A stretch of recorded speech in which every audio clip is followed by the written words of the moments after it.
Hello, and welcome back to the Radio Gamescast.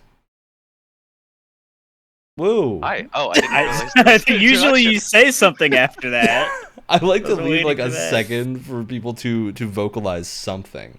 But there was nothing. We're talking about Game Pass Games Club. As always, I'm your host Ryan, and I'm joined today by my lovely cohort of co-hosts, Wyatt, Hello, hello. Alex. Some lovely alliteration there, Ryan, as I trip over my words. It's the same way we say it every time. And Brett. I enjoy it. Nothing has changed. It's been too long. We're out of practice, is what's happening. For Brett and I, it's There's been one- literally like 4 hours. Well, for us, been too long. we're fine. But, Yeah. but for everyone else, this group together as one, it's been Yep. eons. Yeah, but a new location, new us. We're doing new things, and by new things I mean the same thing but with new games. So let's talk about some new games that we played. We for the last month and a week or so have played through a number of Game Pass games. We try to do this every month or so. And we're going to talk about them. We're going to talk about the Game Pass games that we played and say if we recommend them, if we don't recommend them. I think this month we're probably going to recommend all of them. Yeah. Yeah, this was a solid lineup. month. So yeah, who wants to kick us off? Actually, I'll lead with a question. Do we want to start with the Game of the Year contender or not? It depends Yeah. because we should be careful not to just like say everything because we're going to do a Games Yeah, Club yeah. episode on it, right? Yeah. So I don't know if you want to just give as much time as possible for that or like time gate it. Okay, let's start with Hi-Fi Rush so we can limit the amount of time that Okay. we talk about Hi-Fi Rush and direct people to the Because fact that is that the we're Game of the going Year to do contender. a full Hi-Fi Rush episode at some point soon-ish. Just figuring out who is in for that one because we might also have some other people join us for that because this game was popular. Oh yeah. A A lot of shadow people drop played it. masterpiece. A lot of people have a lot of good things to say about it. Hi-Fi Rush, for those who don't know, it's the game I picked for this month. We were going to do Ninja Gaiden 3 Razor's Edge because we have to complete the trilogy of Ninja Gaiden. We will still do Delaying Ninja the Gaiden inevitable. 3 Razor's We Edge. don't, but that's okay. We're still going to do it because I need everyone to experience what Razor's Edge is like. I need to know. But Hi-Fi Rush Shadow Dropped was so impressive with its appearance and then had so much word of mouth power behind it that I swapped it out for Ninja Gaiden. So we're going to do Ninja You're really Gaiden missing out. later. We're doing Hi-Fi Rush instead this month. So Hi-Fi Rush Swap pick. is a character action game mixed with a rhythm game. You do everything on the beat. It's by Tango Gameworks, who did Evil Within. They did Ghostwire Tokyo recently. A bunch of them are ex-people from Clover Gameworks and Platinum back in the day, which is probably why Hi-Fi Rush is suddenly extremely good and none of us had any idea about it. Yeah. Yeah. This was, I think most people know about this game by now. It was a shadow drop during the Xbox developer conference thing they did that was like they showed 5 or 6 games, one of which was Hi-Fi Rush, and it just dropped in our laps that day. I think Brett and I then beat it that week. I was gonna and it Yeah. hasn't left my lap since. Yep. Yeah. I have immediately started New Game Plus in it. I'm still playing it, which is impressive. Those post-game challenges are hard. Some of them are tough, but hey, sometimes you gotta kill a bunch of enemies without taking a single hit in under 30 seconds, and then you feel really good after you did it, despite the fact that Sometimes it you're not took allowed like to an touch the hour. ground. God, really? Jesus What? Christ. That one was actually pretty That's easy, pretty I think. crazy. That one wasn't that bad. Yeah, there's a bunch of post-game challenges, fun stuff in this game, but yeah, really surprising to me that I enjoyed as much of this as I did. I am also like, if there's a Venn diagram of people interested in rhythm games and action games, I'm directly in the center. And so this felt pretty targeted to me, and I'm glad that I liked it, because if it was bad, I'd be very upset. I'm curious to see, what did you guys think? What's the Hi-Fi Rush Well- hot takes? Well, bringing out the Venn diagram, right? You got character action games, you got rhythm games, right? Me, in terms of where I am in that Venn diagram, if the Venn diagram is right here, I'm about up here somewhere. And I really like this game, so I feel like that says a lot about who this can appeal to. How because far it's did- two genres that I just don't Like I don't hate them, Yeah. but they don't interest me at all. You but wouldn't go out they and buy just- one of these games normally, right? No, Like it's no. But I heard so many good things about it. I liked the idea that it was like a character action game mixed with a rhythm game. I thought that was an interesting idea. And well, I mean, I was kind of forced to play it because of Game Pass, but not forced because I really enjoyed it. I'm not done yet. I haven't finished it, but what I have played, I really like. how far did you end up getting, Wyatt? Oh God, hold on. It's been a minute. I'm trying to We were in an remember. Please tell interesting me- spot please here tell me where Corsica. Alex, Brett, and I have all finished the game. So Yeah. okay. So to answer your question, Alex, oh, you know what? I'm in the middle of the level where it's like Mimosa's big like concert. Okay, so you're pretty far. Yeah, you're pretty Yeah. deep into it. You're not Yeah. at the start. So we've all played, I think, past the 2-hour mark on this game. We Oh yeah. Yeah. For played sure. a good deal into this. I think Mimosa Um, was the hardest boss fight besides the end. Yeah, I'm with you. I Mimosa agree was with a big, not a wall, but like Sometimes I could I had to just play not the get on game that right at jazz that beat. point. Yeah, the game is tough past a certain point. And I think that's deceptive because I remember Brett and I talking at the very start of this, like DMing over Discord about how this probably seems like it'll be pretty easy because you're forced to be on beat. Like you can't not be on beat because your actions will occur on the beat even if you press the button at the wrong time. The issue with us thinking that is that the game knows that and will start to Yes. layer things onto you that make it much more difficult. Because it's Uh, intelligently designed that way. Yeah. The one exception I think Intelligent there's like a samurai enemy in the that's Oh, introduced go- like mid game. Okay. That is by asshole. far the hardest enemy in the game. much Okay. fun. I Oh. remember talking with Insane. Ryan about this. Those samurai robots are the equivalent of the Marauders from Doom Eternal for me. Like Oh my God. in I guess I should play Doom Eternal then.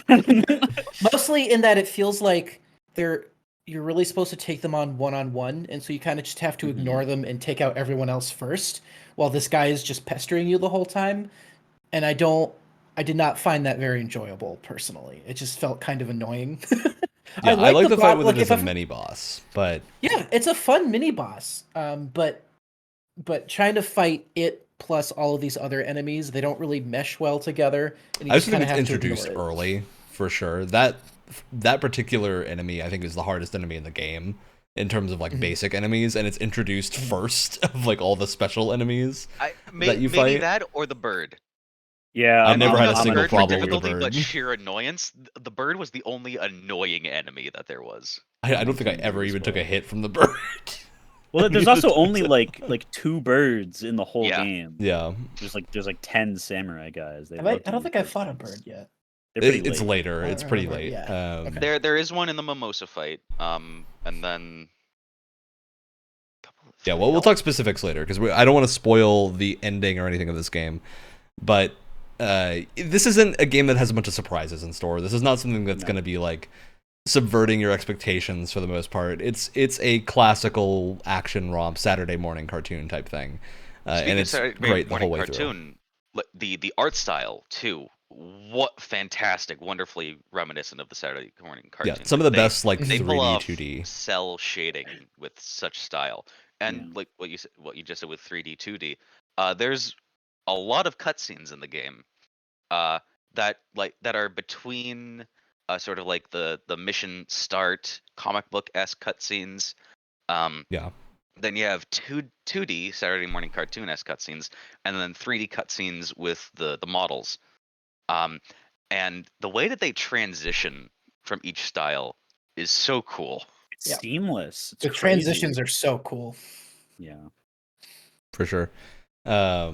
I think all the transitions are great. The way they use like a smoke effect between the 2D and 3D cutscenes Mhm. is great because it's instantaneous. Like there's no That or not the- even like a frame of delay.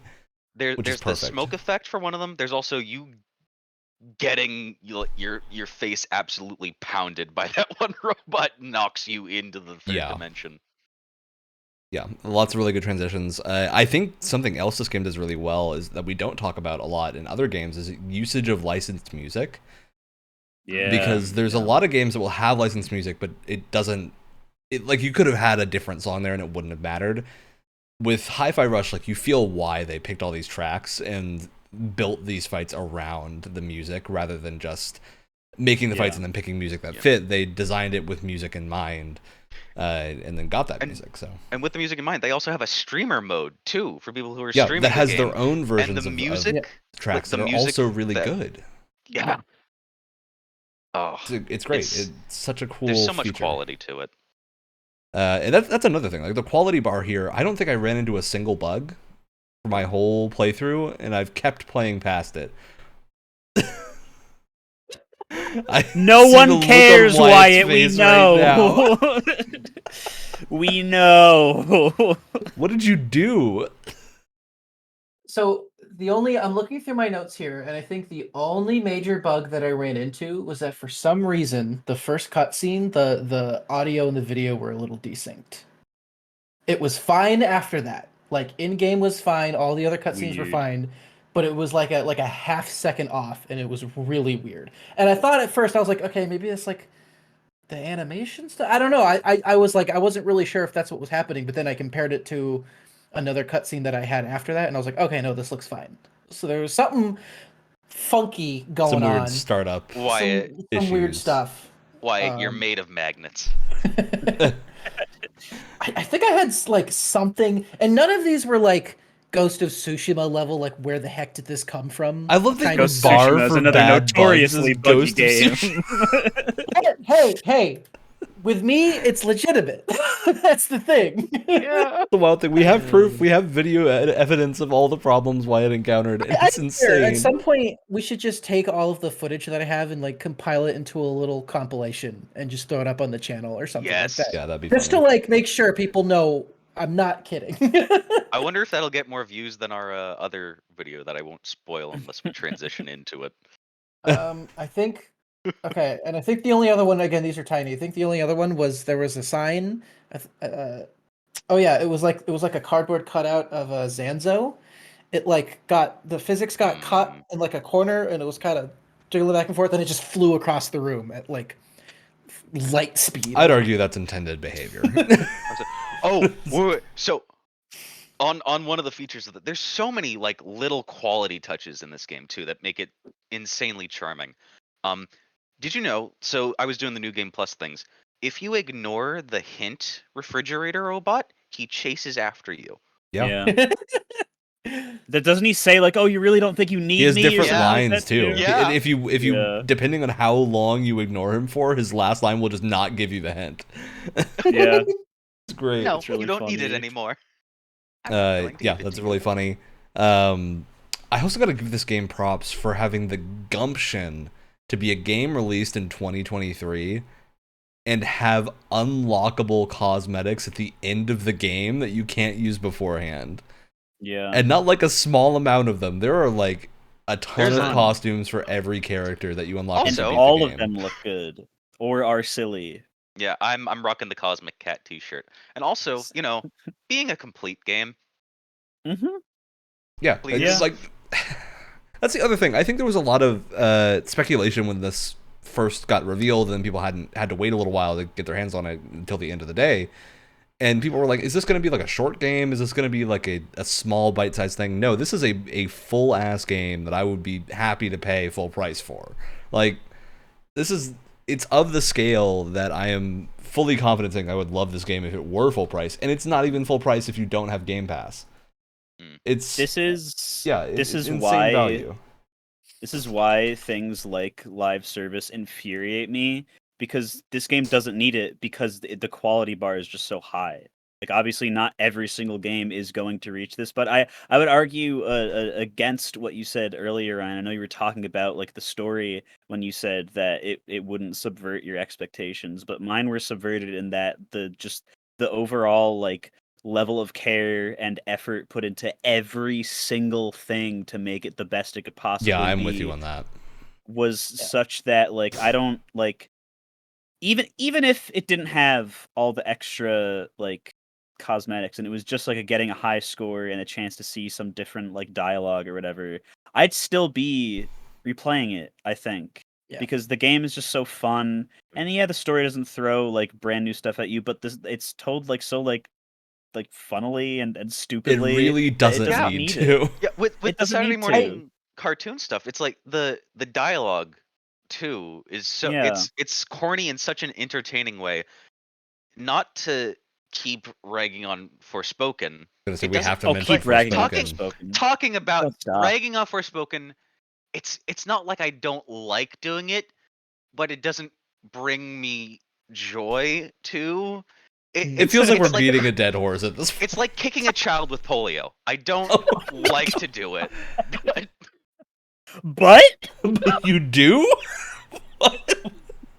There's a lot to going to unpack finish there. that up with, but it has to be done. It doesn't. It doesn't. It really doesn't need to be not done. done. There's a Um, lot to unpack there.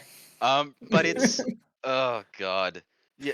The way Forspoken handles its dialogue and the way that Hi-Fi Rush handled their dialogue is the same type of dialogue, except one of the games is insufferable and the other Yeah. game is incredibly charming.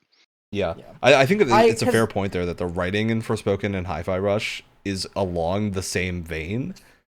Like, at least for Chai and for Frey, who are like the two main characters of these games, they are written in not the same style, but similar, like, whippy type of characters. Except with Chai, he is overtly portrayed to be an idiot. Yeah. And, like, and it's like used for gets goofs. better. And Yeah, Frey over takes the himself course of the way too game. seriously and doesn't ever change as a 'Cause, character. Because like I could sit here and be like, well, you know, the characters are fun, but there's not a lot of depth to. But at the end of the day, it doesn't matter because everything is presented with such like earnest. It has this big kind of like dopey heart to it, and I say that in the most loving way possible. Where it's Yeah. like, yeah, I mean, could I ask for better dialogue? Sure, but it doesn't matter. It's fine. And if you don't like a joke, over in 5 seconds, and they never repeat it. Yeah. There's just that many. It's literally just one thing after another.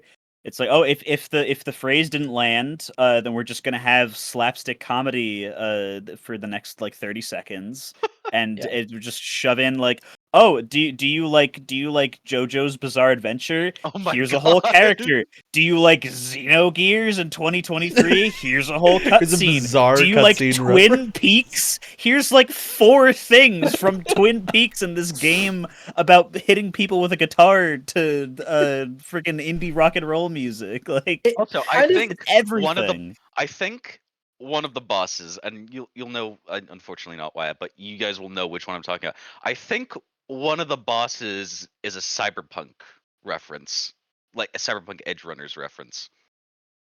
I doubt it. I feel like this game has been in development too long for that to have been The timing's a little dicey. It kind of possible. reminds me. It might have been like I a feel like- Transformation Cyberpunk is reference, remarkably but- similar. I feel like I'm gonna make this comparison, and I don't know if everyone's going to agree with me, but allow me to explain. The humor here, not in the style, but in the way it's delivered, reminded me a lot of Deadpool. In that, Deadpool does a joke and then he moves on. He doesn't. It's not Yeah. like Family Guy where he picks one joke and then just hammers that one joke into your brain for 10 minutes. No matter how you feel about Deadpool humor, he says something and then moves on. And there's Yeah. so many jokes in the span of like a couple of minutes that you're bound to laugh at least one of them in the span of like a minute. Yeah. And if you can, Lois. because like not every joke is going to land, but if you can get through them in a really quick, snappy manner, you're going to laugh It won't at something. bother people that something didn't Yeah. land because there'll be a It's- new it's thing the- to distract you. It's the joke shotgun approach where it's just like we're gonna Yeah. throw a bunch of of these is jokes gonna at you with one slug, and something's gonna But make you laugh. what's at some point. bizarre about that too is that most of the game is like that, where it's like joke shotguns and it works, and then it gets oddly heartfelt. I Certain know at moments. the end. And like, I'm not gonna spoil anything with the ending or the ending cutscene, but there's like an after credit scene that I was legitimately just super happy sitting there watching. Yeah. Because I was like, Mm. man, Also- what a journey that this game was.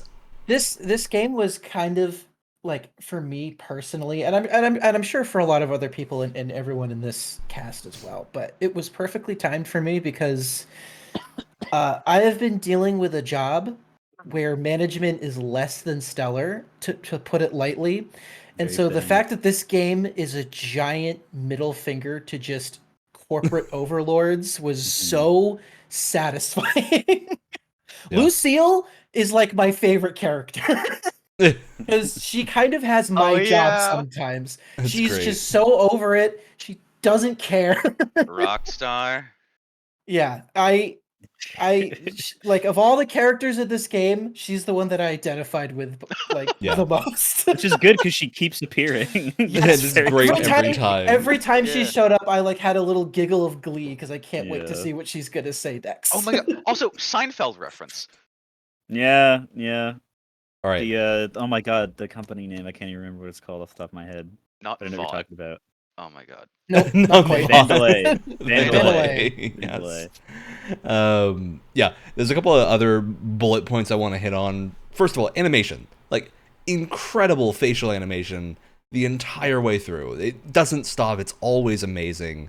Yep. The way they use like the Guilty Gear trick of skipping frames to get like a 2D animation feel in 3D, but still have it look smooth when it needs to look smooth works so well. It's great.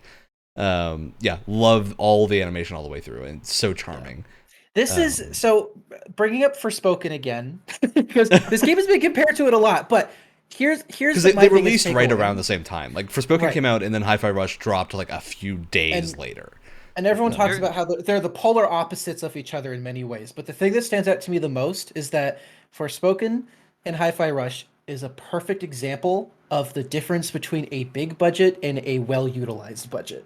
There Yeah. is such a big difference there, and these two games are that. So Hi-Fi perfect Rush is like example. a tight, linear PS2 era, like inspired action platformer, basically, and I think those just don't get made anymore by non-indie teams. At all. And seeing it happen in a way that like a AAA developer is taking on this and doing it well, and it's really good and everyone likes it. It's currently sitting at like 98% positive on Steam. It's one of the highest Steam scores that any game has.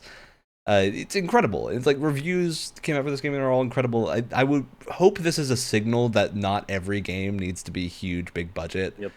I wonder. Open world, but I do wonder how much of this was able, because I don't know like when they started development on this game. I don't know if anyone can answer that for me, but I do wonder if they were able to get away with something like this because they know it was coming straight to Game Pass. And they they're didn't. like, So okay. I actually there's a Okay, few interviews okay. about this, and the general timeline of things is that after Evil Within 2, this was kind of a concept floating around, and John Johansson, I want to say is his name, who's the director, who pitched it to Shinji Mikami and the rest of the team, and they got to go ahead to do prototyping. So it was a small team for a while since Evil Within 2 that was working on this in parallel with Ghostwire Tokyo. Like Ghostwire was happening at the same time. And so he was working on that with a small team. They prototyped it. This was all before they were acquired, because they hadn't been acquired yet by Microsoft. So before they were officially part of Xbox Studios, this game was in development and prepared. And then they showed it to Bethesda at an internal playfest, and the reaction to it was so positive that they were like, we need to do something special with this. So they held it in their back pocket. Then they got in talks with Microsoft, and there were ideas floated around about how to market the game and whether or not it needed a marketing push. And at some point, the idea was like, hey, we could shadow drop this. And that they was like, hey, we can go for that. This is not a game that needs like a 6-month marketing engine. We can just shadow drop it and then let word of mouth do the advertising, because it's so good. Mm-hmm. Because I will say that, like, I know the trailer they showed at the developer conference thing was how everybody found out about it. That trailer kind of like sucks. That's kind of like a terrible trailer. Like the way it starts with a record scratch freeze frame. Go back to 2006. That's not funny anymore. It's such a bad, like, if there was an ad campaign full of that, I don't think people would have been as eager to play something like this. Whereas, okay, like it's kind of a weird trailer, but the concept's so interesting, and the game looks like fun. I hope the jokes are funny. It's on Game Pass. There was enough detail and time to be like, hey, this might actually be a good take on this. Because we've seen games with Hi-Fi Rush's style before, like No Straight Roads. A few other games have attempted this like action music platformer, combat character action thing, and it has almost never worked well, because it's so hard to do. You need everything to react to it. And they just made the genius decision of locking everything to the beat. Like every single thing happens on beat, and so you'll see things moving in the background to signify it. You don't. You have like a visual environment moves to the option for a beat, little too. thing that will That's keep track of the beat for you, but you don't need to use it because the environment is reacting. That's something else I wanted to bring up too, because I had Metal Hellsinger in the back of my mind because it's kind of hard not to like subconsciously compare the two, even though Yeah, for sure. gameplay wise they're fairly different.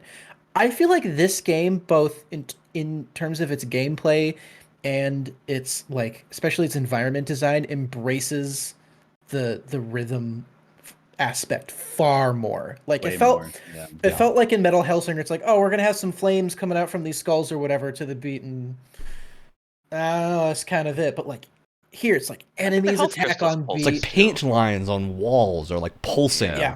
Like Mhm. everything is moving to it, and the fact that everything is on beat gears means are turning. And Yeah. like it's just The so elevators much. move on beat. Yeah. All right, I do want to talk about the gameplay briefly because we haven't touched a lot on it. It's a really competent character action game because you have like full upgrade paths for your abilities. You are unlocking things the entire game. You have like summon characters you can pull in that have all sorts of crazy combos, and you get to keep them forever. It's not like a thing where you just have one at a time. No, you use all of them all the time. They're baked into the gameplay loop. They're fun to use. There's cool abilities. You can get like tag team finishers. You get tag team combo enders that you much can fun. use. You can at any point you can press one of these buttons and you know something cool is going to happen, which is crazy. Like the way they design the system, it has so many different layers, but it manages to work together effortlessly because they all rely on that beat system of everything is around the beat. So you always know you just need to press the button on the beat and you're good to go, which is great. Like it works so well. Yeah, I think there are a bunch of difficulty spikes that probably will hit people of up until you get the parry, you don't really need to be on beat. Once you get the parry, unless you're playing on the easiest difficulty, you're gonna have to be on point with parries because there are certain enemies that you can't defeat without parrying. Like there'll be little things that you have to parry. And they're not that hard, but it is a thing of like they might take a few tries because you have to get used to it. I mean, the way they teach you is nice too, because they have the low damaging wall turrets. Yeah, they give you a section to learn it. The only time where the game really got difficult for me were those, I don't want to call them quick time events, but they're like rhythm based QTEs, right? Where it's like, oh, you have to hit this button on this, and you have to like memorize a pattern and then do it. For some reason, my brain and QTEs do not. They are not compatible with each other. Yeah, I even if I'm I think listening to the thinking song, of them I'm as familiar with the QTEs song. might be making it harder for you. If I'm like listening to the song, I'm like, all right, I know the song. I've heard it 10 fucking times because I've been on this stage for far too long. I'm like trying to, I can't do it, and that's me. I fully accept that that's a me thing and not really a fault of the game at all. But there were definitely times where I would miss the timing or get the wrong button or something, and then it just felt like things were just the pace slowed down to a halt in that moment, and it got kind of frustrating. Yeah, and it again, is I don't punishing really if you miss something because it just feels like you didn't hit the beat right, and so it like knocks you out of what you're doing. Which and it makes you wonder, like, the you have to do the same minigame if you're turning on generators, right? If you fill at it a couple times, you're like, why am I doing this again? Like, can it just be a button? Like, it's not as fun. You've got to press the buttons. You got to do the thing, the rhythm thing. It's so much fun having them everywhere. Yeah. you gotta have the interaction all the time, everywhere. Everything's got to be looped back. If you take one thing off the beat, the concept of the game is ruined. It's gone. It's gone. Yeah, I will say everything have something like that. I am with why I think some of the summon characters that you pull in do feel a little awkward when you need to use them for a specific thing because it's just targeting can be a little bit finicky, but I don't think there's a way to fix that. Like you need to stand a certain distance away from something sometimes. That's like there's one you have like an armor breaking punch that is just super finicky with what it targets, which you need to use or else you can't do anything to those enemies, which in functionality it's fine, but it doesn't feel great when you have to like wait for that to hit before you can do anything, especially because like some enemies you have to hit them twice with it, and so you have to like wait for the recharge time to go back around. There were definitely a couple moments where Peppermint was not shooting the one guy that had the shield that I needed her for, and it was like, come on, read the room, shoot the thing with Read the the shield. Come on. Yeah. All right. So I Also, think overall 808, thoughts wonderful. on 808's great. Everything's a Yes. fun like musical reference. So many fun things. Yes. Yeah, great game all around. We're gonna talk a lot more about it later, but for now, let's move on. First, I'm gonna tell you the game I'm gonna make you play this month. And it's not going to be Ninja Gaiden 3 because I want us to play Wolong before Yeah, I Ninja know. Gaiden 3, but Wolong's also in a little bit of a state right now where the PC port isn't super stable. Oh. So I'm going to wait for dear. Wolong for one more month, and in this month we're going to play a game I've been meaning to play for a while, which is Chained Echoes. Hell yeah. I've been hearing a lot of rumblings Hell about Chained yeah. Echoes, and I want to check it out. So we're going to play Chained Echoes. Right after the anniversary of Chrono Trigger, with perfect Oh, yeah. timing. Okay, who's next? I'll go next. Go for it. I picked Age of Empires 4, which is a game that I've been playing off and on for the last couple months. So I was like, why not? Let's drag my friends in on here on the fun. It is a real-time strategy game. It is like the real-time strategy game. It's like it's the franchise you think of. It's like that Excuse and me? StarCraft. StarCraft? I beat you to it. I know, but those are like the two Yeah, that I feel like most people think of, and I might or struggle Warcraft with, 3 if you're old enough, but right. I might struggle with explaining this a little bit because I'm not a RTS guy, and I also can't really compare it to other Age of Empires games. I played 3 a lot as a kid, but I didn't really know what I was doing, and also that was like 30,000 years ago, and I can't remember anything. I don't think So- you're alone in not being an RTS guy. Yeah. I don't know So that we if- have if- any if RTS I have a- guys. I no, I won't- not I my won't thing. be able for to. this. I won't be able to describe this game in the context of other RTS games. I'm just going to describe my experience with it, right? You've got your different armies, you've got different factions that you can play as. Each faction has like unique units or unique traits, that kind of thing, unique buildings, that kind of thing. And you start in the first stage. You move your little villagers around. You're gathering resources, constructing buildings, hopefully constructing an army of some kind. If you're not, you're screwed. And it's just about resource and unit management and just trying to outnumber the other people. And there's different ways of achieving victory. You can blow up everyone else's buildings. You can capture certain sacred sites. Yeah, I really liked this game, and I think I'm just gonna say this right off the bat. The biggest surprise for me was how much effort they put into the campaign, because I feel like for a lot of people, when they think of RTS single player campaigns, it's kind of there to teach you how to play the game, and then they kind of just boot you on to multiplayer. But this was really cool. It had this cool kind of documentary style presentation where the cutscenes were these was like live action footage overlaid with some interesting like 2D images to kind of explain like where buildings were placed during that time and comparing it to how it is today, which was really interesting. It was just super fascinating, and they had different campaigns for each faction, which is really neat. So it doubles as a good tutorial on how to utilize each faction properly because they play very differently. Yeah. And it was just really well done. I was flabbergasted how much effort and care was put into it. Yeah, I will say, I think we're going to have an interesting set of things to say, because I think Wyatt and I have played this game a little bit before, Wyatt more than me. I've only played like 1 or 2 campaign missions, but you've played a fair amount, right, Wyatt? I finished the English campaign, Okay. and I'm like halfway through the Rus campaign. Whereas I think Brett and Alex, you guys had not been exposed to this game before we played it for our group session, where we played, for reference, a like multiplayer game, not competitively. We did cooperative against a team of enemy AI, because none of us know how to play this game. Yeah, Aside from- I hadn't played it before besides the tutorial. Yeah.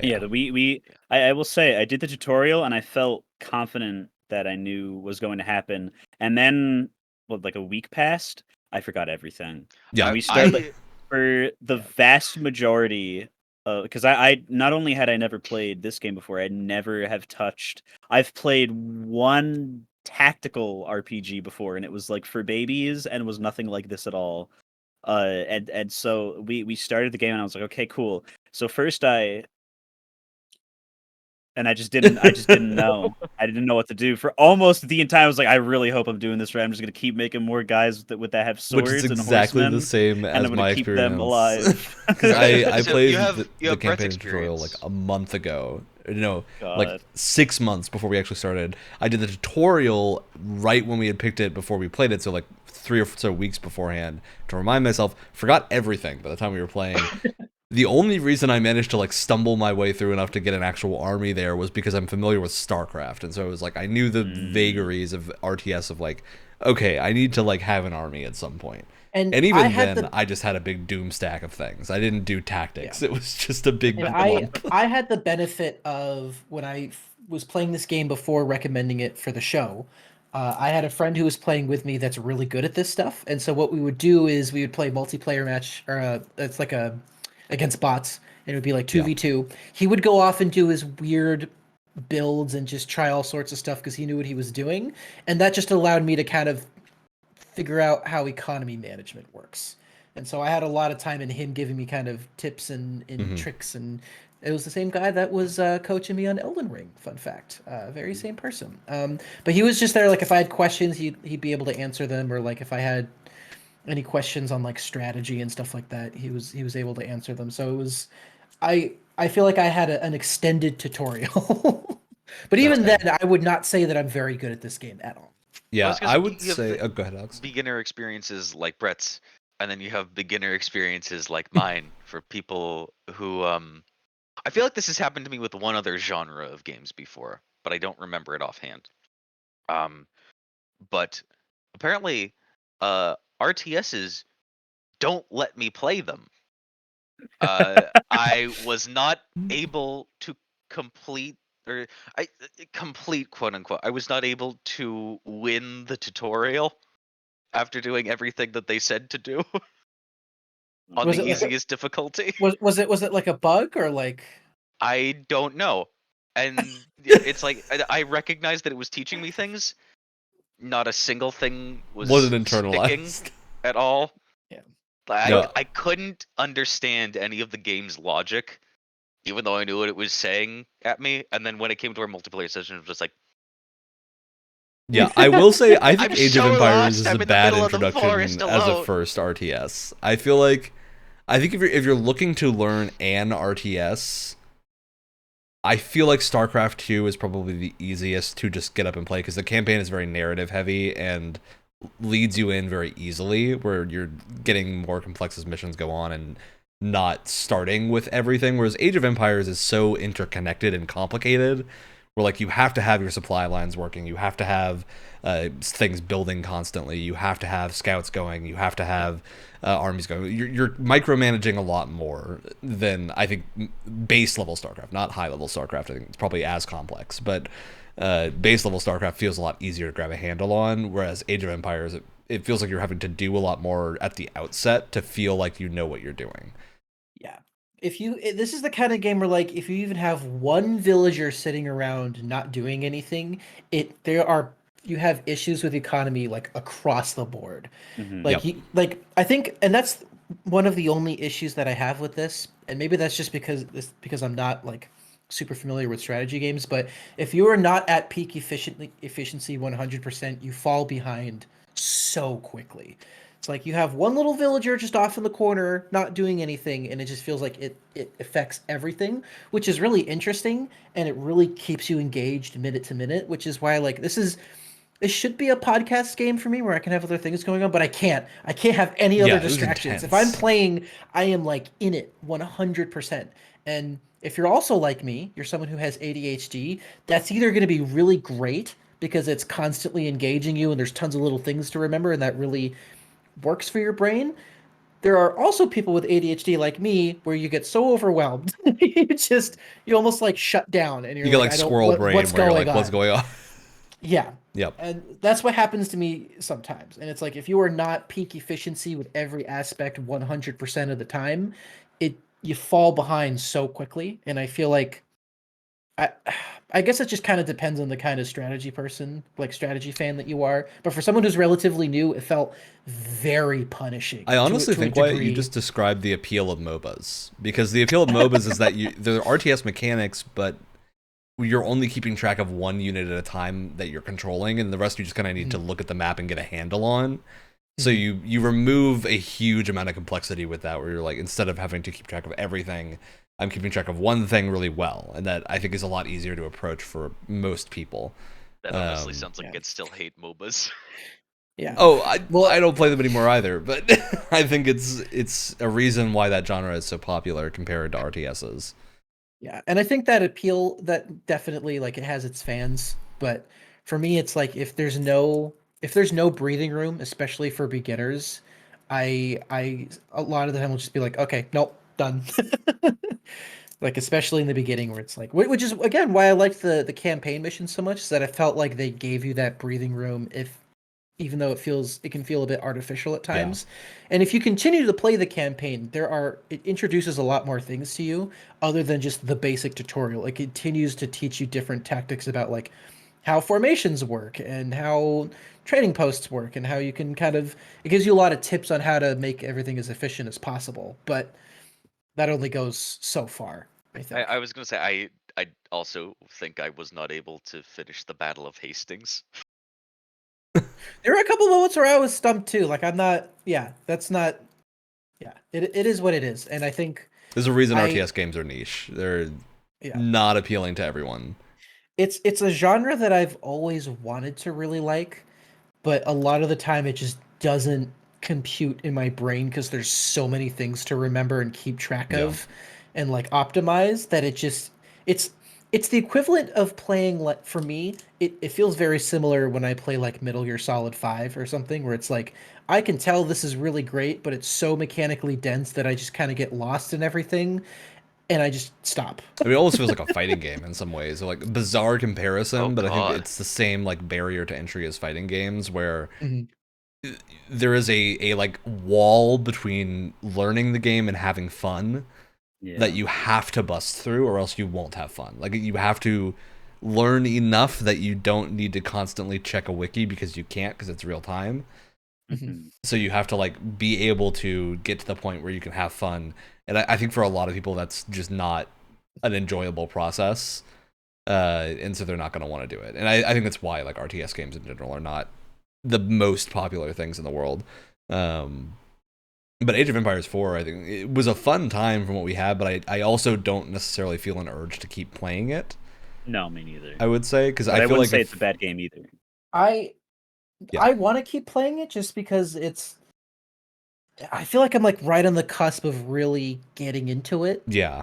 And it's like I feel like I'm almost there to, like, really understanding it. And I feel like if I stop now, that's gonna go. It's gonna go away. Like, it'll fade. I think for me, it's just I tend to gravitate more towards turn-based strategy games, because it gives me the time to think between moves, so I don't feel like I'm under so much pressure all the time. There's a reason that, like, when I play a CRPG, if it has a turn-based mode, I'm going to use the turn-based mode, because that way I can actually, like, parse the information that's happening on the screen instead of having to try and keep track of everything at once. But some people are really good at that and really enjoy that. So, I think for those people, this is a great game, and they're going to really enjoy Age of Empires 4. It's also fun from a historical perspective, because you get to do a lot of, like, cool mini history-related things in the campaign, where you, like, do all real the battles and stuff. Yeah, all the fights are grounded in actual history, which just makes it way more interesting, and it really kind of sells that kind of documentary angle as well. It's cool. It's I never thought learning history would be as much fun as it is, because it's interactive, so automatically makes it more fun than just watching it or reading it. God forbid. See, now you understand why people like the Dynasty Warriors games. Learn about history through the lens of Dynasty Warriors. The epitome of historical accuracy. All right, of course. The games that are historically accurate to a book that isn't historically accurate. Right. So, anything else we want to talk about with Age of Empires 4? This is another game where the presentation was really good. All of the factions have their own unique musical stings, and I absolutely love all of the little lines from all of your little villagers. It's so charming, and it's just I have like little quotes just floating around in the back of my head all day that I just say sometimes because it's so much fun.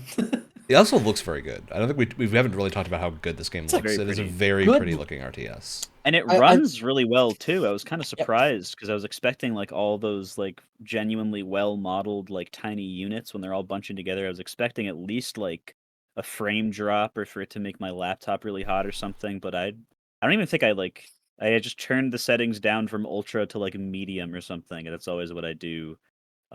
Just to I don't want to put it immediately as low as it can go right off the bat. But I Yeah. didn't have to change it after that. It was just kind of good. And here's the cherry on top. That stat screen at the end of a match is Yeah. Oh, that's really cool. Very Yeah. fun. fantastic. It is Yeah. great. It has graphs. It has line graphs for every single thing that you could possibly want. It's got line graphs for like different types of units, for villagers, for your different like economy stuff. It's got everything you would want, and it's beautiful. I love like my friend and I, when we play this game, we spend like a good 10 minutes going over like, oh yeah, every time you see a bump in my gold, that's because I was using the guild hall because I was part of like the French faction and stuff like that. It was Oh yeah, wasn't like oh, yeah, that's where I found out like the only thing that I won in was the amount of lumber. Of wood, yeah. Yeah, 'cause you Had, were like, a using it. metric ton of wood compared to everyone else. All right. What an export. Overall picture thoughts up. on Age of Empires 4? Yes or no? You like it? yes. I think if you're a strategy fan, I think you're gonna like it. If you're a strategy fan, you've probably already played it. To be honest, That is, I think if you're a newcomer, we're all relative newcomers and we had fun, so I'd say it's a safe bet, but it also isn't like Ryan said. I also would say Go it's in not, knowing that RTSs are not for everybody, and it's okay was to gonna- bounce off of it. Yeah, I was Yeah. gonna say that if you're someone like me, you can probably only play it with friends who are very understanding and patient, like these three. It does help that this has co-op. I think it is really fun to do like a co-op campaign, or not campaign, like a co-op skirmish mission against AI as like a team of 4. That's just a fun, like low stakes way to play this. That was enjoyable. Yeah. Yeah. I mean, I'm not gonna claim that I've picked up a new addiction now and will be playing this for the rest of my life. I probably won't touch it again, but I know that it's good. It's just not for me, which is Yeah. fine because you can recognize things as being good and not just want to destroy everything because you just don't like it. That's okay. You're allowed Absolutely. to not like things that are good. Yeah, this is a game, like any negatives we have, I think are just from the perspective of what we preferentially enjoy in games that we play, and not from the perspective of RTS players. Because We're things all we insanely might have negatives biased. about might be positives for people that really enjoy this genre. Mhm. So yeah, I think we can all tell this is a high quality game. It's just not designed for some of us. All right, Wyatt, what's your next pick? Well, What's the game you hate? part of me wants to be a giant troll and make you all play Halo Infinite so you can play the new season with me because it's hard Didn't we to get already anyone have to We've play all Halo. already played Halo But Infinite. what would we get out of that as a I'm video? not gonna do it. Calm down. I'm gonna pick Forza Horizon 5 instead. All right, Oh, that's a fun okay. one. Ooh. I wanted to play that with my dad anyway, so that works. There you go. Let's race some Download it. cars. All right, That's it. Right. Alex, who wants to go next? Me go. You go. I win the race. All right. He's So fast. for too fast. For this month, I picked Persona 4 Golden. One of the newer editions that everybody that knew about it was pretty crazy for that was coming onto Game Pass. I still think it's hilarious seeing the Xbox controller prompts in any game that was previously exclusive to a PlayStation. PS And just, Vita like, exclusive as well. Yes, Like, the Vita lives on Yeah. in this game. You can see I- the little symbols everywhere. Oh, I do man. want to say, if we have any children watching this episode, kids Google Persona 4 Mara on your family computer. Don't do that. why would you say that? I will say this. I can say right off the bat, my favorite thing about this game is the reaction that Brett had Every during- time it comes when up. it Oh, was- when it nice. was revealed at that what was Lick it? Was it the E3 thing? This is or a Vita was cartridge. Xbox's E3 The thing better or whatever. Some like summer games thing. I want to say. Whatever summer games thing it came out on, Brett's reaction is the most priceless, It was beautiful incredible. thing. We should have I it have clipped ever separately seen. at this Yeah. point. We bring it up so often. I reached a It's- new Yeah. octave that I don't It's normally hit.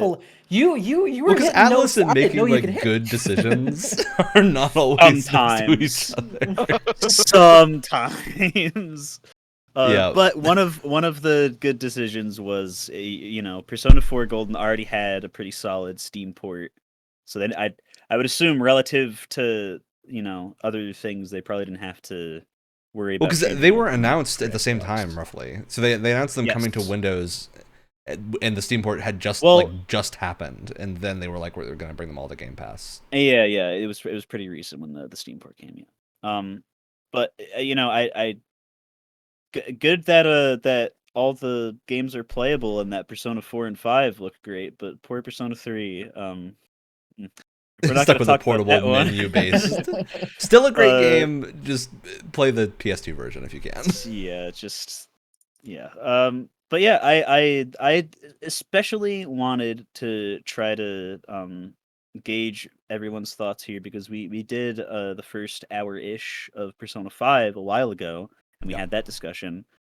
So at some point at the end of when we're talking about this, I'd like to do a little bit of a compare contrast of which one you guys thought succeeded more than the other one. I don't think either are bad, I would say, in terms of their introduction, but I do want to say I really, really liked the introduction to P4G. Yeah, before we get too into that, I do want to ask, how far did people get in their playtime with this?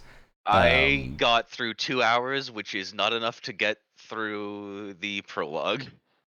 Did you get Okay. to the main story hook of the mystery that is happening? Yeah.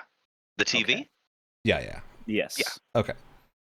I did about an hour and a half, and I got just after the TV. Okay. Right. Yeah. So I've beaten this game before on the PS Vita. I Oh, God. had to refresh my memory of this because I did not remember the intro. So I went back and played an hour and a half of the game on the new port to see how far I got. I got to where Yusuke gets his persona, is about the point that I Yeah. got to. And through that, there are 3 instances of combat. All of them are tutorials.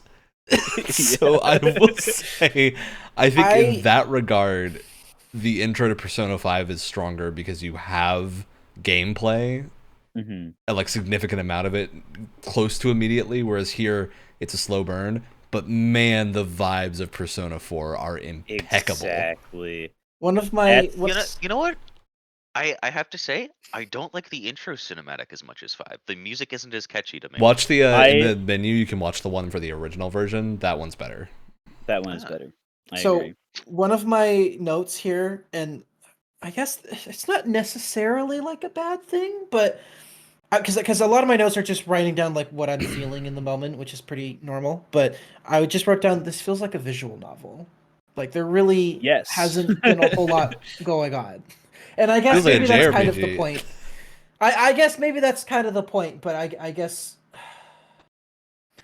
if you're gonna have, here's my thing. This is a very personal thing. This is not me, trying to say that the game is bad, but this is a personal thing. If it's going to be a lot of dialogue, a lot of story, and not a lot of gameplay, which is fine. There's plenty of games that I've played where like the beginning is kind of slow. I need there to be more visually interesting things going on. I need it's why a slow burn like this isn't as interesting to me as a slow burn like Uncharted 4, where there's a lot of slow, like Uncharted 4 starts off fairly slow, but there's a lot of cool visual stuff that's going on during that. Did you feel like it Persona is- 5 did a better job at that? I'm torn on it because I think Persona 5 had like there was more interaction going on, but in terms of the story, I think 4 was more interesting. I thought the mystery was hooking me a little bit more. I agree with that. But visually, it was people kind of walking around, and it was a lot of static, which I get which is a comes JRPG from this thing. being it's not just a JRPG thing. This was a PS2 game originally, and then the port that we're playing is a port of the PS Vita version, which is better than the PS2 version. It has a bunch of improvements, but it is like a portable game. So, and that's where I'm coming from, where it's like I'm fine with just a lot of talking and a lot of story, but I need more visually from it. It's clear how much the system this game originates on has aged by this point. Yeah. Yes. And that was the other thing that I wanted to point out. I'm not going to say this game looks bad because it's a port of a remaster. What I will point out is how weirdly inconsistent the texture work is. I don't know if anyone else noticed this. Yeah, because they must have done something to up-res them. I don't know if this is like an early like AI upscaling or whatever, like not to the extent that with Persona 3 where it just looks absolutely just dog shit all the time, but like you can tell that like the texture for the calendar is a different resolution than they clearly gave wooden different plank amounts outside. of care to different things. Yeah. The big thing for me is as soon as you get out of the bus station and you're meeting what's your guardian's name again? Dojima, thank you. The stairs that you walk down from the train station, the textures look pretty okay for a remaster of a game. The railing though looks like a texture out of like Ocarina of Time. I think it's a 2D image. It probably is. Oh my god. It's just weird that like two objects that are right next to each other have such a they're visually clashing. Vast difference in quality. And that was, if it was more consistent, I wouldn't really be bringing it up. But some of them are good and some of them are not good, and they're right next to each other is what was so distracting about it. I will say this at least continues the Persona train of having good UI. Super the UI is good very pretty and very on theme.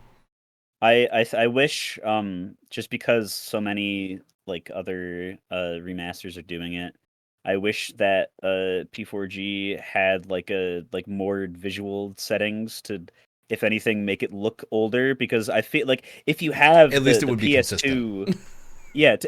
If you have the PS2 dithering on everything, you don't notice that the thing is a JPEG on top of a 3D model because everything's got the squares that run along them, and I also think that's more charming. That's like a personal thing, but in general, I do like when remasters or ports have those settings. But that being said, I am also heavily biased in the direction of the chibier, lower poly character models and the static like camera angles over everything, which I am not a fan of how long and lanky everybody looks in Persona 5. So for all the rumors going around about them remastering some of the PS2 games in that engine, I'm going to be a little bit sad to see everybody just become very long and no longer be as adorably chibi as they kind of all are originally. But I think we kind of touched on it, but I think I wouldn't consider Persona 5 to have a slow burn opening, even though I haven't played much past of it yet. They do the opposite, where they just throw so much at you, where it's like, I have no idea what's going on, and that's supposed to be the hook to drag you in. This is like Persona 4 is a drip feed of information. Persona 5 is just a shotgun blast to the face. That's the. But I kind of I feel more comfortable with the slow burn approach. There's just something about it works like, for a mystery where like things are starts normal and the tone just gets a little bit weirder as you go on. And the thing I love about this is they introduce the murders and like they don't show anything, and they're like the kids are talking about like how messed up it is that like a body was hanging off of an antenna, and it's the type of thing like I can imagine that in a book and be like, I can see that in my head in a way that is so much better than the game could show me. Exactly. So I think that is like a really effective thing that Persona 4 does, is it knows when to not show you something so that you can imagine the worst case scenario. And it goes along with like the series staple of a lot of things being like even brought into existence through like the telling of rumors, where it's just like the murders might actually not be like that bad, but because like one kid said they saw it first and started spreading rumors about it, like the whole school is talking about it, like it's like the most gruesome, terrifying thing ever, which like kind of heightens the stress of the situation in general. Which, as someone who grew up in a small town, like that's a very accurate like small town thing. Is that like everyone knows everyone knows what's going on, and so rumors just spread that much. And I'll say more Persona 4 quickly. continues to nail that. That is not a thing that Persona 4 is ever bad at. Is good setting, 'cause it's like really good. Yeah, it's this is the reason. So Persona 4 is my personal favorite Persona game of 3, 4, and 5, the ones that I've played. It's a lot of those. And not to say I dislike any of the others, but it's a combination of Persona 4 was the first one I played. It was also the one that I think has by far the most not the best, but the most interesting theming to me. Like this whole like journey into the TV thing with the fog spreading over a small town. It's just super evocative imagery, and it's very fun. Nanako is a character that as soon as she's introduced, I would die for. Yes. So yes. I think that's a good thing. I feel like the friend group that you have in this game after their immediate introduction is really solid. Dude, we have to talk about characters a little bit because I love 2-bits the 3 cast a lot. Like every single one of them is awesome, silly and stupid in their own way. The 4 cast really is just like, it's so in the opposite direction and still good. Yeah. They're so they just feel like normal people. Like Chie talks to you and she isn't that freaking crazy? You want to come over to my house? You watch a kung fu movie? And it's like you are so close to being annoying. This person. But it's just so like relatable and just like silly and wacky, and I love it. It's great. And then oh my god, I'm completely blanking on her name, but the long black hair. Yeah. And she has this air around her that she's very just like more like prim and proper, and like guys keep like asking her out because she's so like stereotypically pretty or whatever.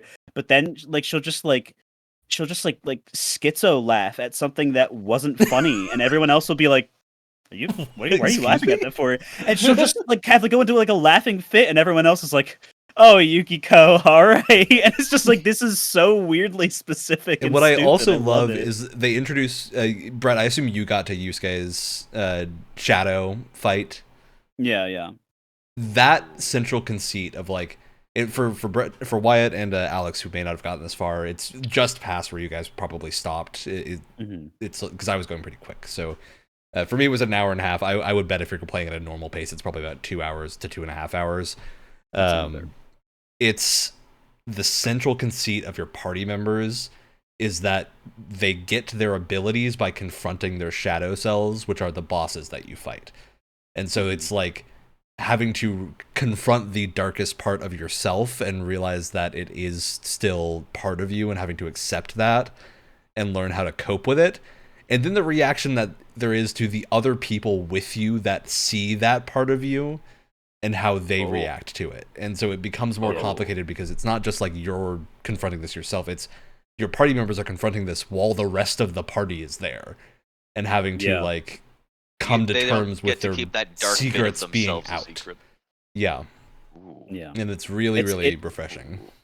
It feels like so many things have handled that in a just like a very like just like I just describe it as a very anime way where it's just like dumbed down. It's like, oh, he has to fight his shadow self. Like Scott Pilgrim fights his shadow self, and they just like in the movie they just like decide to go out for a drink or whatever. Well, that's funny. That's the funny thing about it, though, is that Scott Pilgrim's an asshole, and his like the Nega Scott is like a nice guy. Yeah, he's fine.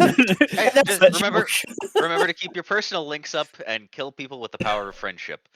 But it's like usually that is so simplified that you don't really stop and think about it too much. But this game, like in the main menu, there's a tab you can open that will like further explain to you the Jungian psychology behind like the shadow and the different layers of people's personality. Like they had psychiatrists work on this game when they were developing it to like fully get all they could out of the concept. Which they started on in 3, but they like really like it's not just like it's like Ryan said, where you fight the thing and the enemy dies and the character says, "Oh, I defeated my shadow. I'm not stronger because of it." It's like there's a whole like 5 to 10 minute cutscene of someone confronting like a legitimate like this aspect about me as a very realistically written character kind of makes me a shitty person. And normally I would push that to the back of my mind and not consciously engage with it because that's what the shadow is. But now that I'm being forced to, I'm scared and I'm upset. And then all the rest of my friends go and fight it and defeat it and save me. And again, like Ryan said, it's not in a vacuum. Everyone else is like, "Oh my god, we like you're. I don't think you're like that at all. I understand. That's just like a normal human emotion that you're just you psychologically trapped in the back of your head and let it get to this point. But I know you're not a bad person." And all the rest of the party as friends, like everyone's bond gets stronger because of it. And it's like they took that the statistic number get bigger increase of your social link bond getting stronger, and you get all like the gameplay buffs like that's cool and good, but there's story implications on top of it, and it's Yeah. it's good. I'm also not going to spoil it, but Persona 4's mystery is, I think, a much more real mystery than other Persona games have, where it legitimately... I'm trying to dance around anything that could be considered a spoiler here because I really don't want to ruin it for anyone. But there are like clues. There's things you find that will hint as to who the culprits are and whatnot, in ways that like you aren't expecting, and you don't need to interact with. Like you never need to know that until the reveal actually happens. But you can like put two and two together pretty early on in the game if you do, and it becomes much different if you do, and there's like a different tone to things. So it's just the constant looming like mystery of what is actually happening is really interesting, because I think the comparison between 5 and 4 here that is interesting. I'm not going to spoil specifics, but broad strokes, Persona 5 is about like society as a whole. Persona 4 is about individuals and the relationships that they have and how that changes people. And I think that is a lot more intimate in how they tell the story, and it becomes much more of a driving factor where like I feel like throughout Persona 4 you have a more direct line of like characters that I've interacted with, characters that I've seen have been killed, like actually died. Yeah. And very quickly after where you guys are, there's a character that you meet in one of the early scenes for a little bit who dies, and then you see their shadow right around when Yusuke's shadow happens, and you learn like what they were thinking before they died and how everyone else was wrong about like how they were acting, and they were actually like super depressed and super like sad about their situation and just had no one to talk to. And you're like, man, that sucks because there's nothing we can do about it. Like they're dead. Like we don't have a choice to make anything better here. Which I think is a really strong narrative device when it's used. Yeah. Persona 4 is a great game. Yeah. I'm at the, I guess you'd call it a bathhouse. We'll use that word for now. The first like palace. No, the because second one. The second one, yeah, because I did Yukiko's. But yeah, I just a bunch of I love the game. I do not dislike it at all, but just a bunch of other things have come out. It's been put on the back burner. Yeah, it's a tight release window right now. I know. It's also a really it's an in-depth and long game. I'm not trying to rush it. Not as long as 5. Persona 4 is not as hefty as long as Persona 5. Xenoblade might be. Some Xenoblade games might be up there. I just wish JRPGs were not this giant turnoff for me, because like it's like one of those game genres where I was like, God, I wish these engaged me on a level that I wanted to keep going with them. But like I always try one, and then I just like the story's really interesting, the characters are well written, but I get so bored. And I'm sorry, and it's never a critique against the games at all. It's just my own stupid ADHD monkey brain can't handle it. No, it's like we said before. It's okay to just have something not be for you and still Yeah. think It's also good. Persona games tend to be particularly slow burns in that the stories are Yeah.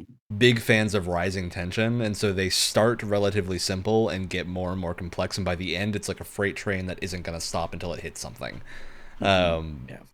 And the reason that works so well is because they're so slow at the start, but that's going to turn people off. Like there's going to be some people that just can't get past that starting point.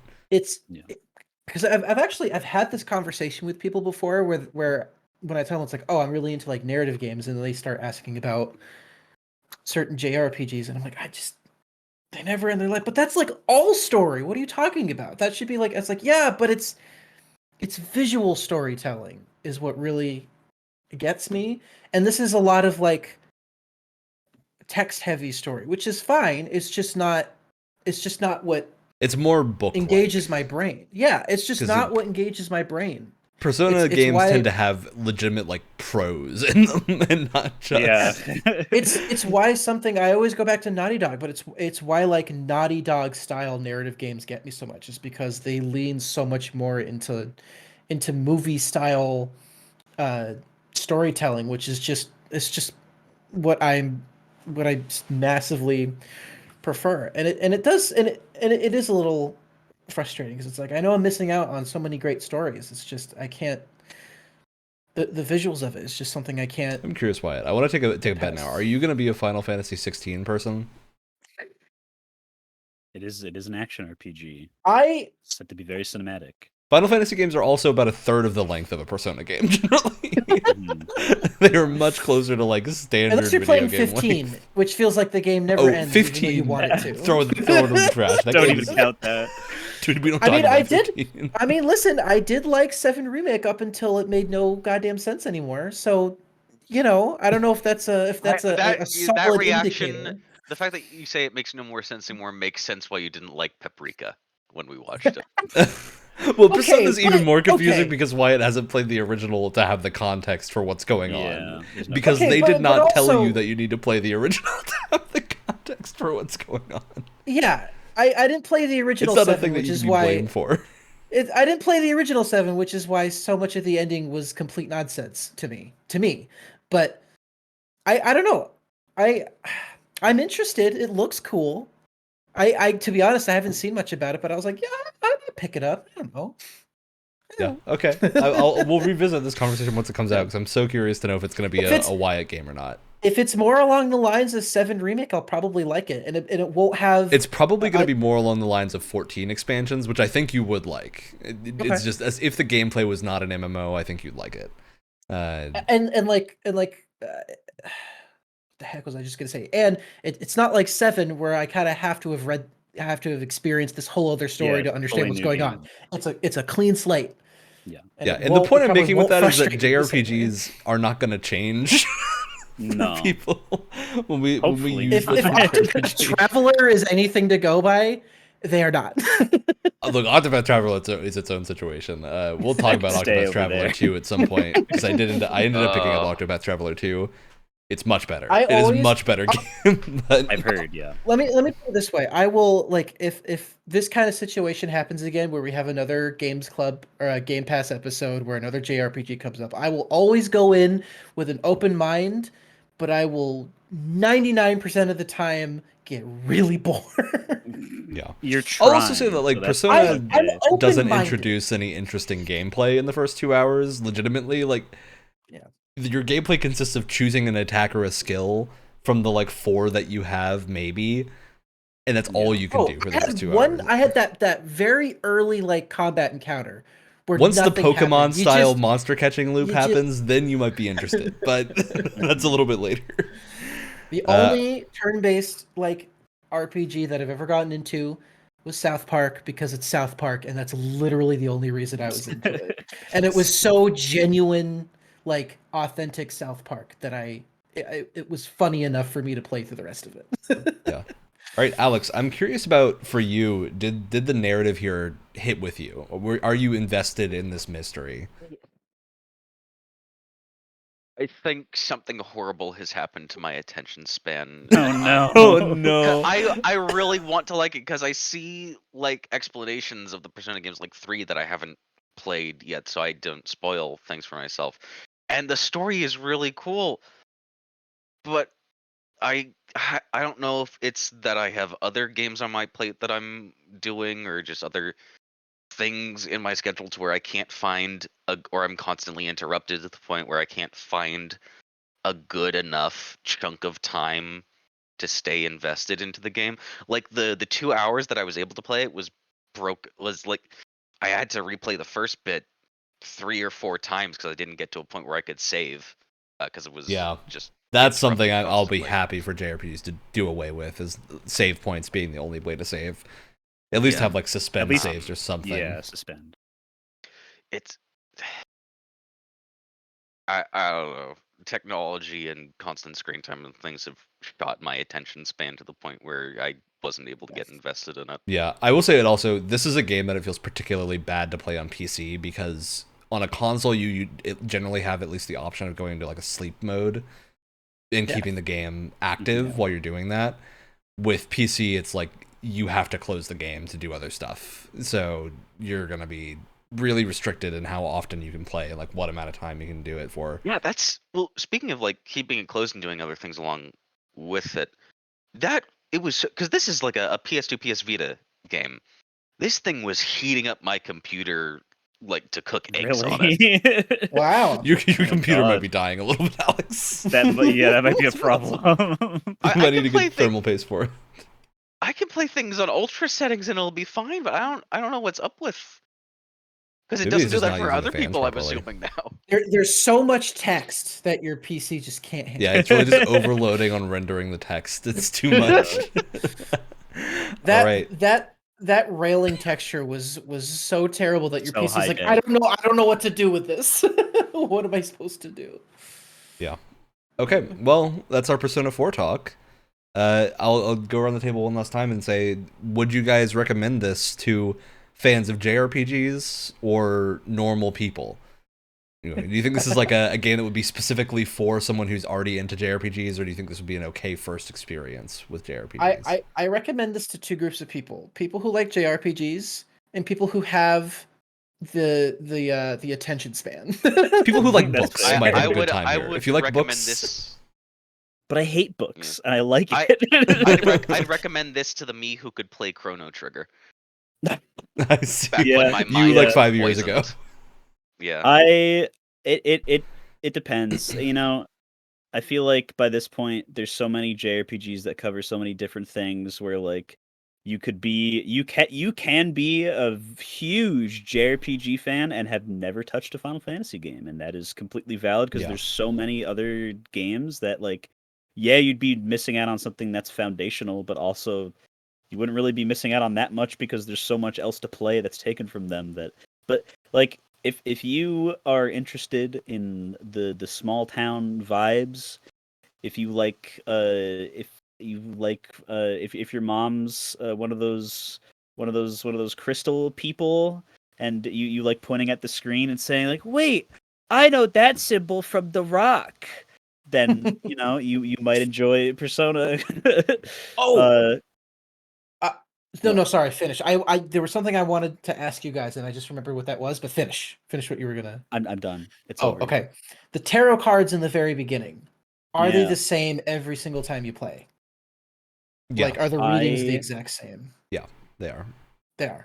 Okay. Because it made it- character's fortune. Okay. The 'Cause way it that the made it social seem links like- in these games works that we haven't gotten to yet, because they introduced this a little bit later. In every Persona game, generally your side characters are aligned with a tarot relevant to your own character's tarot. So you're kind of reading into their 'Cause- role in the story by tarot. just at the way that Igor was talking about fate and how these cards works, it felt like it was randomly generated or something, and I was like, oh, that's kind of cool. You've been But- tricked. I know. Well, you can understand how I Yeah. Oh yeah. came to that conclusion. No, Because it's that's specific. kinda cool 'Cause if that's it's the a thing. specific story, but I think Yeah. they want you to feel that way though, because it makes it feel Well, hey. more personal. Hey, mission successful. Exactly. I will say, I keep saying how this game bored me to tears. I do want to make it clear that I very much agree in terms of how well the mystery is being rolled out. Even for someone who isn't that far into the game at all, it was interesting to see how all these characters and loose kind of threads kind of tie into each other every now and then, like the connection of like, oh, there's this murder that happened, and then your friend who helps run the inn. Oh, now these two threads are connected. It was a really good doling out of the information, and the slow like, oh, okay, these are all starting to intersect with each other. It was really well done. And so I can say on that front that was really well done. I just, Yeah. It is, if anything, there's a lot of words because it is very well written. It is well Probably written. It is. Justification. I'm just too much of a dummy. My attention Yeah, span. there's also not a lot of voice acting. There is voice acting, but it's pretty reserved for main story and really important side stuff. Which is and what I was not expecting. main stuff. About what I was expecting. I'm And also. again, that's probably largely like a space constraint from PS2 eras From the Vita, stuff, yeah. and not. I also a will particular say, decision. most of the time, Chie wasn't annoying. There was a couple of moments You where shut it your would just. goddamn mouth. It was just like not full on over. Are but you just about to slander occasionally- Best Girl? Oh, look, you guys haven't met Best Girl yet. I can guarantee you that. It You just little- like every now and then it felt sometimes the delivery and for context I was doing the English dub. I don't know if you guys were listening to the Japanese part. Right? No, the English for fine. Persona 4 is Game. classic. It's a classic. dub. There were a couple moments where it felt like it felt like you're watching like Dora the Explorer, and she's like, "Can you find that?" Like that was the kind of inflection, like the same inflection, and I was like, "Oh my god, this is so annoying." It's I'm a so great sorry. litmus test to tell. Can you tell that these are all anime voice actors? Yeah. Extremely prolific anime voice I- actors. I'm so sorry. I just and to be clear, most of the time it wasn't a problem. There was just a couple of moments where I was like, okay, all right, shut up. God. I'm so sorry. Because this has mainly slipped past my filter at this point. But why were there any yeah or yes that got you off guard? Not as many as I was expecting. It was pretty restrained, and I will Good? give it credit for that. Yes. Yeah, it's just good. wait until combat starts. Yeah. That's where they come in. Listen, if there's like grunts during But then combat, it's like 'cause they're combat getting noises, so it's no, okay. no, that's fine. I'm talking about the completely like A little just like yeah. I'm talking about like in the very beginning, the main character, he's like sleeping on the bus, right? And then he's just it's so silly. I'm sorry. I do actually want to talk for just a brief moment about the lack of a named protagonist. So we know the protagonist in Persona 4 canon quote unquote name from the fighting game and whatnot is Yu Narukami. Man, I do kind of wish Persona games would just name your character for you and give them a voice or something, because I feel excuse me, I feel like you end up playing a specific character regardless. There's so little customization that it feels a little unnecessary. And it's also just really very awkward much- that no one ever calls you by your name in a game all about friendship. Yeah. Well, I feel like it's very That's much a the good thing point. like, role playing games where you make a character versus role playing games like The Witcher 3 where you're playing as a specific character. Yeah. But they can I'm make also a fan of the different middle ground of choices. like let you pick one name of like you have a set first or a last name so people can call you by that, and then you like just type in the other name. I feel like that's a good middle ground. Yeah. All It right. would be really funny if It's- instead of skirting around the player's chosen name, they actually did just call the character, "Hey you," but why you? Yeah, exactly. That's what if you watch any of the or listen to any of the other stuff when he does have an official name, that is exactly what it's like. It's part of the reason why for me Cyberpunk was so immersive is that people just called you V because that's your Yeah. You can It play doesn't as like matter. slightly different versions of V, but you're still V. People call you V, and it really helped with like immersing me into the story. I know that's not my name. I'm fine It's with like I would hate I that can- in like a Bethesda first-person RPG, but in something where it's like super narrative focused and people are going to be talking at you and like wanting you to It's- respond with voice acting, I would like a name, right? It's never like that kind of thing has never bothered me. Like if they give like even in I get so weird about this. Even in Mass Effect, it kind of bothers me because like everyone just calls you Shepard, which is your last name. But At least call him Commander. But like, Please. let's think about this for a second. That would be like if everyone just called me Amidon for the rest of my life. Even someone that I would be happily married to of 10 years, they just call me Amidon. It's weird. I'm sorry. What if they shortened it and had your nickname be Amy? I Oh no. tend not to care about that sort of thing. Yeah, it is a really specific is a- nitpick but I'm that doesn't also- bother me very much, but It does for me, and I hate that it's a small thing that I always notice. But like, I can't help myself. We know. Okay. right, Brett, what's your next game? What's your next thing? Give us a list. All right. Well, today is the 35th anniversary of a really good Gundam movie called Char's Counterattack. When we're recording this on Sunday, the 12th of March, 2023. So, I haven't played this yet. I don't even know if it's good, but we're all going to play SD Gundam Battle Alliance. I'm pretty sure this is 3 players, but we'll figure out some way to make it work because we had to once already. And it is crossplay between PC and Xbox. So I'm going to do this on Nice. console because it'll probably run better for me. But yeah, little chibi Gundam boys slapping each other to death is what this appears to be. So we'll... Also, as a note, Forza Horizon Different 5 is things. also crossplay, I believe, between PC and console. So do some multiplayer races. Alex. My Your turn. game that I picked Oh, for this boy. month was Gang Beasts. Finally, after having it downloaded on my computer since I pretty much installed Game Pass for this thing. So it's been a long time coming, and it has been so fun slapping each other around. And Brett, you just headbutting me off the side, and like of suffocating silo. myself, laughing to death. Yeah, we all Funniest almost game died ever. playing this game It because we is- were laughing so much. It is one of the Yeah. most hilarious games you can play with friends. I know Wyatt and I got migraines from laughing so much. My stomach cramped up, my face hurt. Yeah. And I was able to say one of my now favorite lines, which is I was dressed in a penguin suit, as you can see in our stream of the game, because my god, that was so fun. And I said, what was it? You just activated my fight or flight response. Too bad I'm a flightless bird. Yeah, just like the most like depressing thing I've ever heard in my life. Was very If funny though.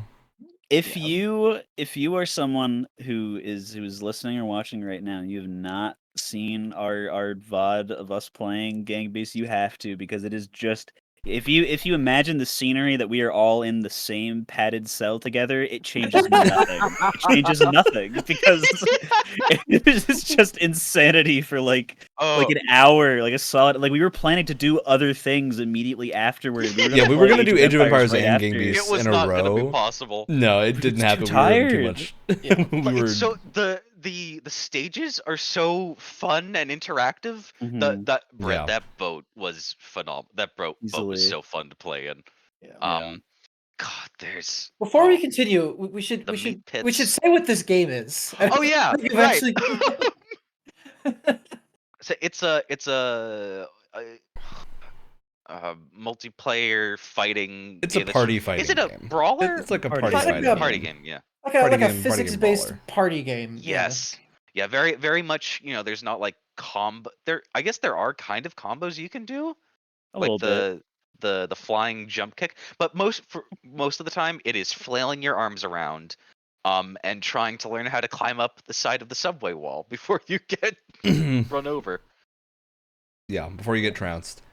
It's a good time. I think we were all pretty surprised by this, I want to say, at least those of us who hadn't played Gang Beasts before, in that we had a good time with this. It was very fun. And you know what this Insanely game is? fun, cute looking game. The UI needs Terrible. to exist. Oh, the UI is straight out of like a Unity default. Yeah.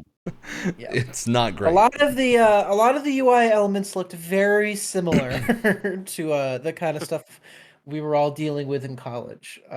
I will say this is probably like the best YouTuber bait game that I've ever played. Like games that are specifically made to make YouTubers yell and laugh and do all sorts of funny things on camera. This is probably the best like one of that type of game. But we also just had legitimate fun playing it. Like I think compared Yeah. to a lot of YouTuber bait games Yeah. where it's more you need to have like really strong reactions. This game's gonna get those reactions from you naturally instead of you having to like fake it for an audience. Yeah. It will drag them forcefully from you the second you jump off a hamburger Ferris wheel. And if you haven't seen gameplay of this game before, you're not exactly punching each other. No. It's very important to make the distinction. You're not. It's kind of like watching really awkward wrestling, where you're just kind of like flailing around. You're like picking things up. You're picking each other It's up like and flinging watching each other two people around. covered in like slick oil trying to wrestle. Yeah. It's The like way it's I like a described mud it- fight. The way I described it while we were playing, which I still think is a good way to describe it, is imagine in like a classic like Looney Tunes cartoon, you got people punching each other, but it's in this cloud, and all you see are like feet and fists sticking up out of it. This is that if the cloud was completely removed, and you just saw what was behind the cloud. Yeah. Yeah. It's just people like slipping and sliding all over the place, and they're also headbutting each other. Yeah. Yeah. And You're this hanging is onto a- a railing for dear life. All of a sudden, your opponent. Just Yeah. beating the entire crap thing out is of like starting to it. fall apart. The stage is Because breaking. eventually you take Yeah. enough hits and you just ragdoll and you can't control yourself. Yes, and that's, Yeah, and to then make that's a when you punch get benefit. picked up your- and thrown Yeah. over the head, Get Bane suplex. style. Yeah. You can do a drop kick. That's pretty cool. You just Yep. mash the buttons perfectly enough to pull that off consistently. Yeah. It's Yeah, it's it's a a fun time. I think this game, if you haven't seen Gang Beast play before, go watch it. We have a video up of us playing it. Mhm. It's a good Insanely time. wacky fun. I don't think I would ever really play this without people. Like this No, is a yeah. game that I think you really do want to have a group for to play, but if you do, it's a great time.